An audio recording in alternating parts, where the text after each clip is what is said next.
Hello everyone who's watching this video.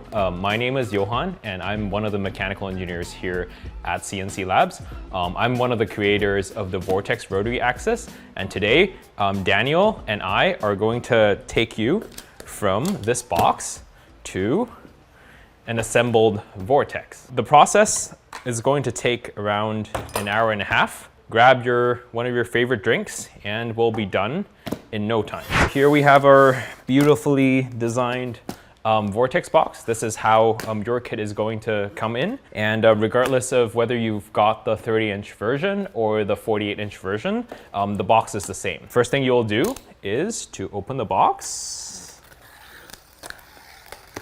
Oh, and for those of you who have already skipped ahead and I guess have already laid out the contents of your box, you can skip to the next section. But for the rest of you, we're gonna enjoy the unboxing process. Inside the box, you'll see obviously some cardboard for packaging, and you'll see two smaller cardboard boxes that are contained within. One of the cardboard boxes, the longer one, will feel a little bit heavier. It contains all the metal parts that we have for the Vortex, and the smaller box, which should feel a little bit lighter, contains all the fasteners, all the belts, all the plastic parts. And then inside the box, we also have two styrofoam pieces. These contain the parts for your chuck. And lastly, at the bottom of your box, you're going to find the tracks that your Vortex Rotary Axis sits on. If you have the 48-inch, if you have the kit that fits on a 48-inch machine, you're going to see two pieces, a shorter piece that is what we call an extension track, a longer piece, which everyone gets. This is regardless of the version that you actually got. So this is the track that everyone will get. So it's a 30-inch long track. The next thing we're going to do is we're going to open these boxes. You don't really have to do this on the wasteboard of your long mill or even near your long mill because this assembly process is pretty standalone. Once we get to the wiring step, when we started connecting things together, that's when you will need to move over to your long mill. In the big box, you're gonna get your M5 Allen wrench that you're going to need for most of your assembly steps. You're going to get a inductive sensor. You're going to get some cables, and wrapped inside these pieces of craft paper are some of the heavier metal parts. And again, inside the smaller box, you're going to get some fasteners and some plastic parts. So again, set that on the wasteboard. I think we've got most of the parts laid out in front of us, and we can begin the assembly process. Just remember that some of the assembly instructions that we have here might change from time to time, depending on the kit or the timing that you got our kit. So do visit cnclabs.com and visit our resources section to get the latest on assembly procedures. To begin with, we're going to assemble the headstock. The headstock is basically kind of like the engine and the transmission in your car. So it's what turns the piece of stock that you actually are carving, and it will have the motors and the belts, and we're gonna get started. To assemble a headstock, we'll start with the motor. So here's the motor, and you can see that it's the same motor that we use on the long mill, and there's going to be a pulley that's pre-installed on it. And we're also going to grab what we call two motor standoffs. So it should be inside this little baggie here. With all the smaller components. And inside there, you will find two rectangular looking metal pieces. These are what we call the motor standoffs. And lastly, we'll need 4 M5 16 screws. So they're 16 millimeter M5 screws, and they're going to be labeled. So M5 16s.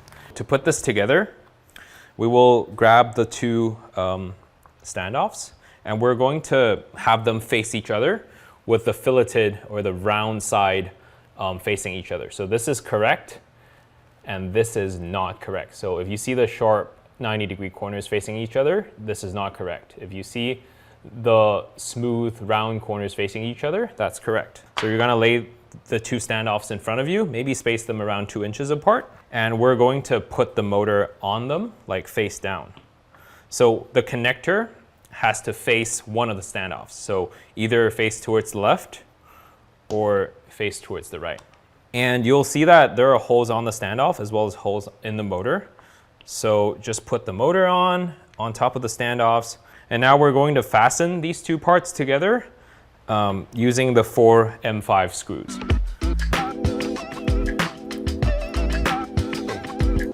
So give them one final turn to make sure they're super tight. Perfect. And now we have what we call the motor sub-assembly. And in step 2, we're going to need this big metal piece here that we call headstock body. So it's going to have a pulley at the back and a shaft in front. So we're going to grab that. And we're also going to grab what we call a rear alignment piece for the headstock. So it looks like the letter M. It's a little bit weird looking, but it kind of is a small piece and looks like the letter. And lastly, we'll also grab 2 M5 25mm long screws. So they basically are just slightly longer versions of the ones we use to attach the motor. Instead of 16mm long, they're about 1 inch long, so 25mm. And we're going to need 2 of them. Turn the headstock body so that the pulley side is facing up, like so. Put the rear alignment piece onto the headstock body and lining up these 2 holes here, the holes in the middle. What you'll then want to do is to fasten them. So one note on 3D printed parts is that you don't really have to secure it with too much force, because if you, for example, try to do these screws using an impact driver, it might actually crack some of the plastic parts. So just make sure it's snug, but not excessively tight. So here's what we get for this step. Next, we're going to install the belt. So we're going to grab the belt that looks like this. This is what we need for this step. And we're also going to grab the motor sub-assembly that we have previously assembled.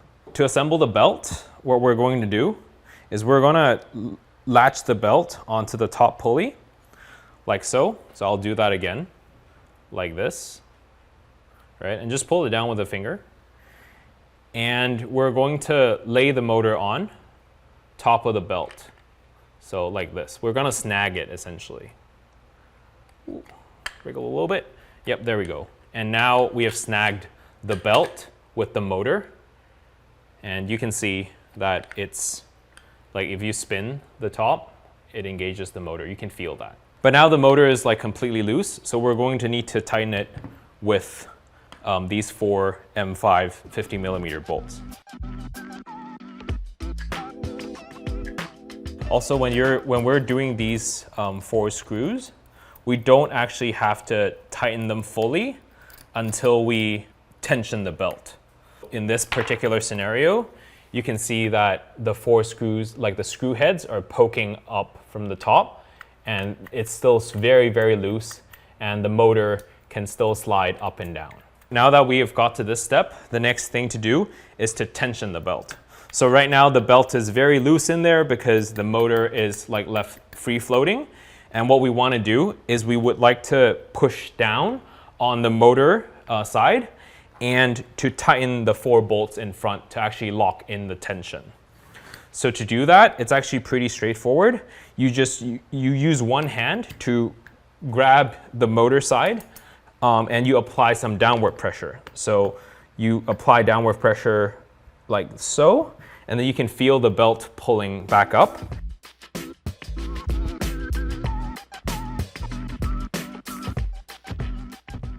Yeah, you can see that if I pluck the belt, it gives me like a nice semi-high pitch resonance noise. With the chuck, we need to first attach a back plate so that it connects from the shaft through the back plate onto the chuck. The back plate actually looks something like this. It's a really beautifully turned part that's made out of stainless steel. So we're going to grab that from the parts pile. So we're going to grab 2 M5 16mm screws, and I will also grab 1 M5 25mm screw. And to put them on, it's actually really, really simple. You just grab the back plate and there's a hole in the middle, and there's like a protrusion on the shaft, and you just line them up and put that in. So I'll show that to you guys again on the camera. So here you have the hole and a protrusion. You just push them in together. It should be a very, very snug fit. The next thing you do is you turn the back plate so that the 3 screw holes actually line up. So you turn it so it lines up. And once they are lined up, simply install these 3 screws. This is the one of the 16 millimeters, another 16 millimeter, and lastly the 25 millimeter. A lot of people ask like, hey, does the sequence matter? Like whether you put in the longer ones first or the shorter one first, or if it has to go on in specific locations relative to each other, and it really doesn't matter. So you can do the 25 millimeter first or the 16 millimeters first. It's all up to you, and there's no need to find a specific hole to send them into. Why? We're actually using one slightly longer screw. You can see that the 25 millimeter is poking out from the back a lot more than the 16 millimeters, and I'll reveal the answers a little bit later. So now that the back plate is on, and we're going to put on the all-important chuck inside one of the styrofoam pieces. And it's also going to come inside a protective plastic Ziploc bag that prevents it from oxidizing. And we're going to take that out now.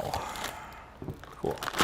So this is what we call a 4-jaw chuck. And obviously in front, you'll see that there's 4 jaws in front of it. And at the back, you're going to find a few holes that we will need to attach to the back plate. So we'll need this part, 3 M6 16 millimeter long screws. It's very hard to miss these because they're larger than the ones we have used previously, and it also has a button head. So you can see that it's round on top instead of a hex socket for the screws we used previously. Very similar to how we attached the back plate onto the shaft, we're going to attach the chuck onto the back plate. So the first thing we do is we bring them together. Again, extremely, extremely snug fit, but you should be able to rotate it around the back plate. So there are 6 holes on the back plate, and there are 3 holes on the chuck. So just pick any set of holes that you want and just send in the 3 screws. So the way you do this is you rotate the chuck until you see the screw holes poking out. I just push in the screws from the top. So now that the first one is done, I'll rotate it around 120 degrees, so a third a turn. I'll just put in the second screw, like so. And then another 120 degree turn, put the screw in the top. So when I'm doing the back plate and I'm doing the chuck, I usually just hold on to some part of the overall shaft assembly. So maybe in this case, I'm holding onto the chuck to make sure it doesn't keel over, and I have something to leverage against when I'm tightening the screw. But I'm sure it's pretty obvious to most people how to do this part. Now that we've got to this particular point and we have the headstock mostly done, we're more than halfway. So I'm going to set this aside very quickly, and I'm going to install the limit switch. So this is the step that you would only want to do if you have limit switches on your machine. So if you have already installed them on your Mark II, then perfect, follow along. If you don't have limit switches and you don't intend to install them at any point in the future, then you can skip this particular step. For this step, we're going to grab this funny looking piece that looks a bit like a square and has 2 pointy corners at the top. And we're also going to grab the limit switch, so like this. It's the same limit switch that we use on the Mark II, so you should be very familiar with its form factor. There's also going to be a few loose fasteners inside the bag. We won't need them for the Vortex Rotary Axis. What we are going to do is we're going to install it into this little cavity at the back of this particular front alignment piece. The way we do this is that we line up the bottom of the switch with the bottom, there's a bottom stop here on the alignment piece, and we just push down. We also need to make sure that when we're pushing down, the LED is facing up top. So stop right against the bottom of the limit switch, and the LED is facing up. And what we do is we just push down, like so. And now the switch is installed. You can see that everything is like in one piece. And that's how we install the limit switch into the Vortex. So for some of you, there are some retention tabs inside the piece, and it might be ever so slightly tight, and it might be hard for you to actually push down and install the switch. So in that particular scenario, what we would recommend you do is you flip the switch over, you flip this assembly over, and you push down against the table, and the switch should like pop in by itself. If you didn't do this perfectly right, so for example, if your switch is all the way, it's too far up, or if your LED is like flipped over, there's also a very small opening at the bottom where you can actually put in an Allen key and just like pry the switch out and kind of redo this installation process. Next, we're going to install the front alignment piece onto the headstock. And for those of you who do not have your limit switches installed into this part, the procedure is exactly the same, except you just wouldn't have this part installed into the alignment piece. We'll need, obviously, the alignment piece, the headstock, as well as we'll need two M5 25mm screws. So again, the black screws that we had previously, that looks like this. So M5 25mm. So what we're going to do is we're going to flip the headstock body so that the chuck faces up, and we're going to slide this alignment piece right under, and we're going to secure it using the two 25mm screws, like so. Screw number 1 and screw number 2. All right, again, these should be somewhat snug, but you don't have to over tighten them. And for those of you who were guessing, I asked the question earlier about what the 25mm screw was doing together with two 16mm. Here's why, and I hope you guessed right. It's for triggering the limit switch. So here you can see that the longer screw sits right atop the limit switch. So as the chuck turns, it will pass over the sensor and trigger the limit switch. So the 25mm screw will trigger the limit switch, whereas the 16mm are too short to do that. So here we have our headstock, and there are just two final components that we need to put on to complete the headstock assembly. What we call the rear cover. So it looks something like this. And the second one is the front cover. It looks like this. Both of them are designed mainly for use as a dust cover, although the rear cover also has a magnet in there that helps you retain your chuck keys later on, so you can snap that on there. Again, we need two more 25mm M5 screws, so two more of these. We're going to grab the rear cover, we'll slide it over the pulley and kind of push it down into the slot between the two standoffs. And then we're going to secure it using two of the M5 25 screws, like so. Number 1, number 2. Make sure you apply really gentle pressure here, because the plastic parts are non-structural, and some of them are a little bit thin. So make sure not to overdo these, or you'll crush the part. So just finger tight is fine, like that. That's the rear alignment piece on, and next is the front alignment piece. This is the front alignment piece, and the way you put it on is you basically line up this little hole on top of the alignment piece with the head of the screw on top of your, right behind your chuck and on top of the headstock body. And you just slide it on like that. There should be a very satisfying click. All right. And well, that's it for the headstock. So what you'll want to do is just give it a quick spin, make sure nothing is catching, everything feels smooth, nothing's rubbing, and you're done with your headstock. Next, we're going to move on to assembling the tailstock. And with that, I'm going to transition over to Daniel. Hey guys, I'm Daniel. I'm the other creator of the Vortex Rotary Axis, Axis. There's been a lot of debate about whether it's Axis or Axis, but we'll go with Axis today. So we'll be doing the tailstock now, which is quite a bit simpler than this guy. but it's got some interesting quirks of its own. First thing we'll do is grab this cam lever. This is our little barrel nut. It's an M6 thread inside, so just slide that through. You should find also a washer for the cam. It's got this weird curved profile. It's a little strange. This matches the curve of this cam. The other thing you'll need is the square-headed bolt. Don't be confused. There's 3 of these bolts. 2 of them have hex heads. This one has a square head. Use a square head. If you use these, it's a different thread. You could damage something. So grab the square head one. There's only one of them. Now it's time for installing the cam lever into this tailstock body. This is the last chunky aluminum part we have here. Something you'll need to pay attention to is the orientation. Obviously, this can go in this way, or we can go in this way. We want to make sure that this bore, this kind of cavern, if you will, is facing away from where we're going to be putting the cam lever in. You can see pocket, sort of bigger hole, face away, and we'll be going in from the back. A little bit of an over explanation, but it doesn't hurt because we've all messed this up a number of times. And this is also a little tricky. You basically just want to get this screwed in here.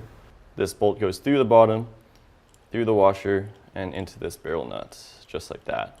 So just give this a couple turns to get the thread started. Don't go all the way in there. And you'll basically want this to stick out just close to the bottom, just so it's hovering about like that, if you can see it. There's a better graphic you'll be able to find on our manual. This is going to slide into this T-slot in the track later on for some context. So you want to make sure it's around that position. Next is the other bolt. So grab one of those 2 hex bolts and grab one of your hex nuts. Basically just grab this nut, drop it inside of that pocket. You drop it in there and it lands hopefully in the right orientation. It's a little hard for me to show you, but there's again another graphic. The trick you do is basically put one finger on the inside, keep the nut held in there, and then grab your bolt and just thread it in the other side into the nut. And then you'll want to use this tailstock body sort of like a wrench to keep that nut in place while you thread this. Pull it upside down, otherwise you try and do this, it's just going to spin the nut. Hold this upside down. So you might be tempted to wrench down on this, grab a socket head or something and socket wrench this down, but just leave this snug. You're going to back this off slightly. You basically want the bolt to be sitting exactly like that. And you also want this to be loose. So this bolt should not be tight. Screw or bolt head should be positioned like such. The reason we do this is because we grab our printed part over here, the last of the 2 printed parts. And this one's got a hex pocket in the back of it. So that's going to line up exactly with this bolt. So slide the cam lever through and plop it like that. If it doesn't come in the first time, wiggle the bolt around. I'm sure you'll figure it out. Our remaining M525 bolts. So these take 3 bolts in the back. There we go, just snug. We're almost done. Now we grab the other last plastic part. This one is got this little rattly bit inside. I know what you're thinking. Oh my God, you guys shipped me a broken part. How could you? It's not broken. It's actually just a little clever print in place thing. Courtesy of Johan, the genius behind this. So just like the other one, we are going to do those 3 M5 25mm bolts. Just the exact same process as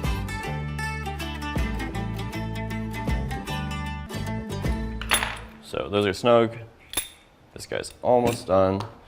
And now we have this fun little piece here. It's this beautiful candy red apple tailstock. It's got this sharp point, so don't poke yourself. This just screws right onto that bolt we just put in.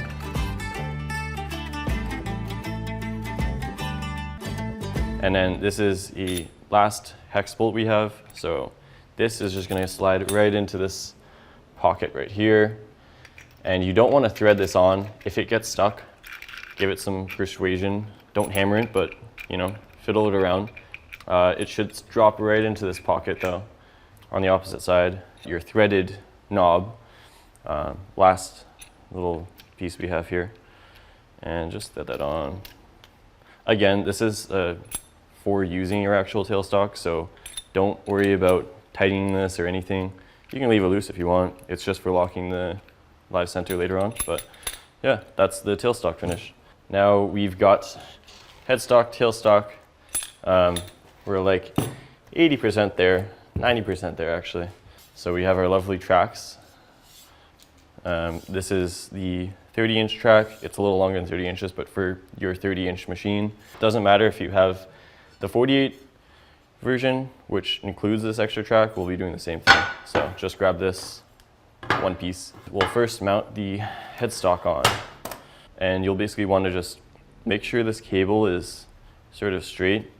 You don't want it to be sitting like this because we're about to drop this on and you will pinch your cable, so don't do that. And this basically just sits inside the track, inside that T-slot. So sit it like such.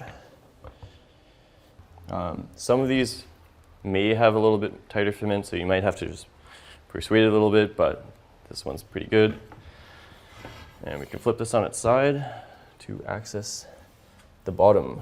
So you'll notice there's 4 holes here in the inside. These are obviously for mounting your headstock. And you'll just want to make sure these are aligned with your headstock. If they aren't, in our case we got lucky, we hit the jackpot, so we'll just put these right in.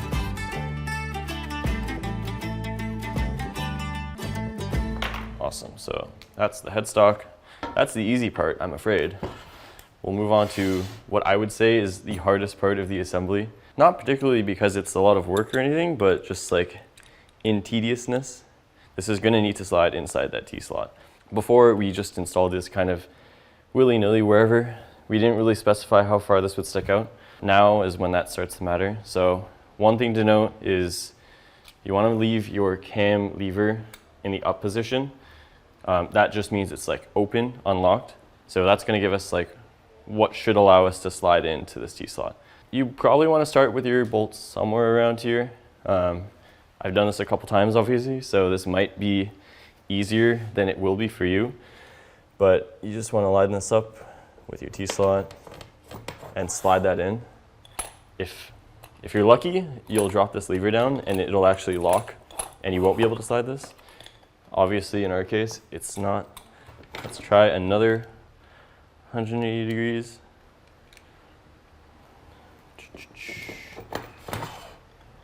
Oh, that's it. That's the money. You'll know when it's properly positioned. You'll be able to feel this lever kind of having some resistance, and obviously, this thing will lock, but still slide. This is like a one-time thing. So you do this once, the life of your Vortex, you will never have to adjust this again.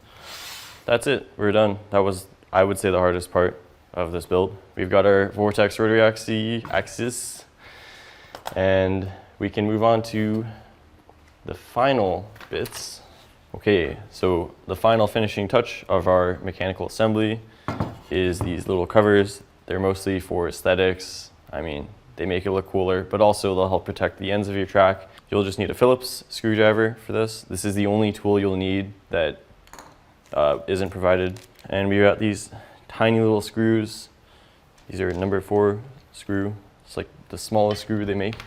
If you've ordered the 48-inch kit for your 48 by 30 long mill, one will go onto the headstock side of this shorter track and the longer track, and one will go on one side of the shorter extension track. In our case, we've got the 48 with us, so we'll leave that with that.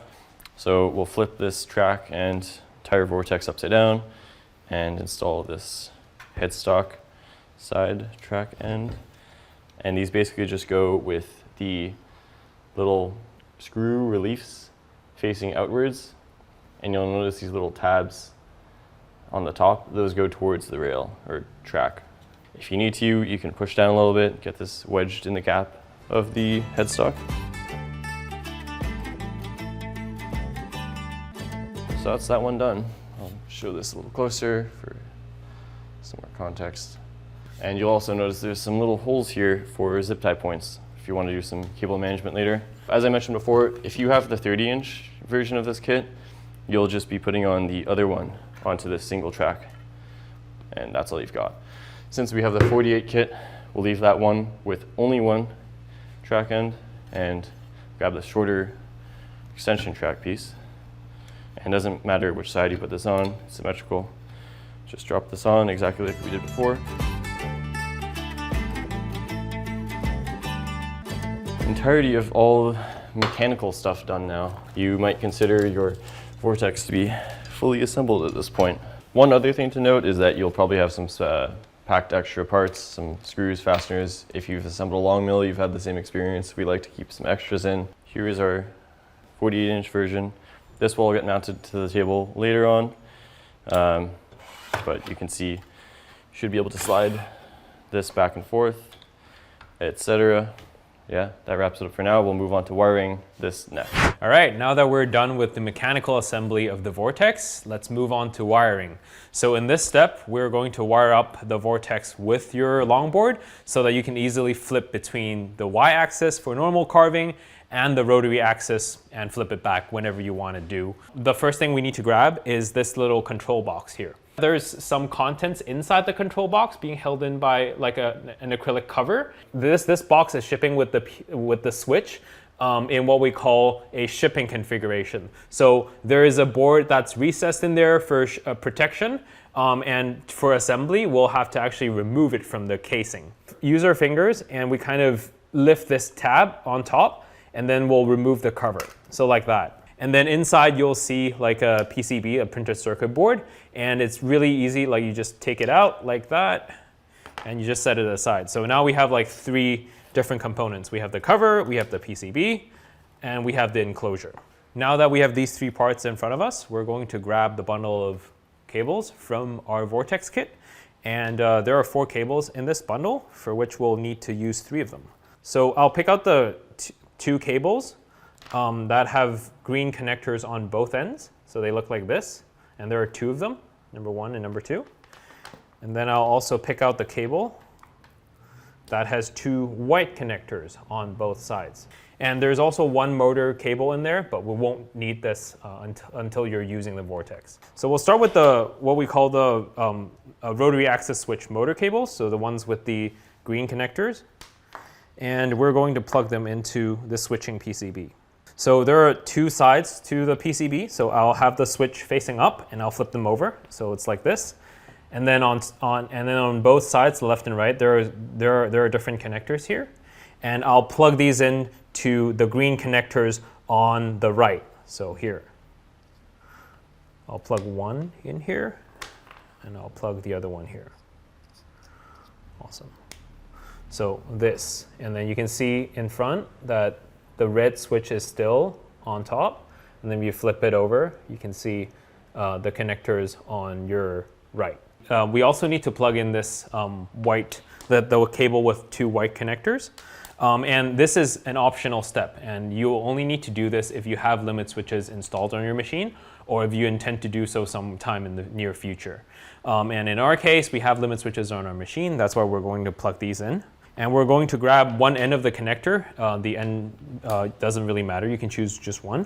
And then you're going to plug it in on the top white connector. So again, switch indicates like which direction is up, and you're going to plug it in the top. So like so. So this is the correct way of plugging things in. Next, we're going to move over to the actual longboard because we're going to start plugging these into the controller. So I'll see you there.